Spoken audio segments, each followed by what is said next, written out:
ভরসা ইন অর্থাৎ ভয় আউট ফলতা পুনর্নির্বাচন আর সেই পুনর্নির্বাচনের রেকর্ড ভোটে জয়ী হয়েছে পদপ্রার্থী দেবাংশু পান্ডা। এক্স স্যান্ডেলে শুভেচ্ছা জানিয়ে পোস্ট করলেন প্রধানমন্ত্রী নরেন্দ্র মোদী।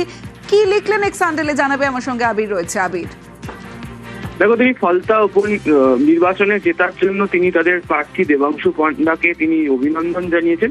একই সঙ্গে উল্লেখ করেছেন যে গণতন্ত্রের জয় হয়েছে এবং ভয়ভীতির পরাজয় ঘটেছে।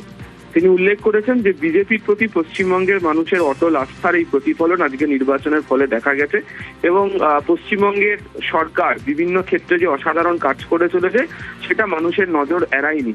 সেই কারণেই তারা বিজেপিকে ভোট দিয়েছেন এবং এই ধরনের আশীর্বাদ করেছেন বলে তিনি উল্লেখ করেছেন।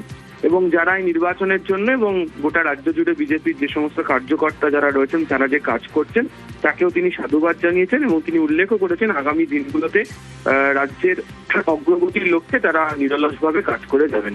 এবং এই ধরনের একটি নির্বাচনের ক্ষেত্রে তারা, তুমি জানো যে তৃণমূল কংগ্রেসকে যে রাজনৈতিক আক্রমণের জায়গা বিজেপি করেছিল এবং আজকের ফল প্রকাশের পর তাদের গোটা শিবির গোটা বিষয়টি নিয়ে উচ্ছ্বসিত এবং সেটি আজকে প্রধানমন্ত্রী নরেন্দ্র মোদী দেবাংশু পান্ডার জয়ের পর তার যে এক্স হ্যান্ডেল পোস্ট তার মধ্যে দিয়ে বিজেপি শিবির বুঝিয়ে দিয়েছে।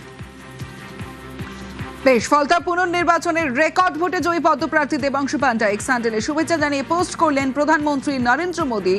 ভয় দূর হয়েছে, গণতন্ত্রের জয় হয়েছে, আরও একবার বিজেপির উপর বাংলার মানুষের ভরসা প্রমাণিত হলো, লিখলেন নরেন্দ্র মোদী প্রধানমন্ত্রী।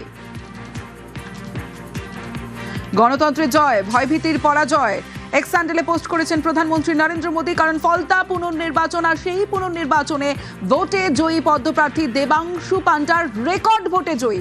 আর তারপরেই এক্স স্যান্ডেলে শুভেচ্ছা জানিয়ে পোস্ট করলেন প্রধানমন্ত্রী নরেন্দ্র মোদী।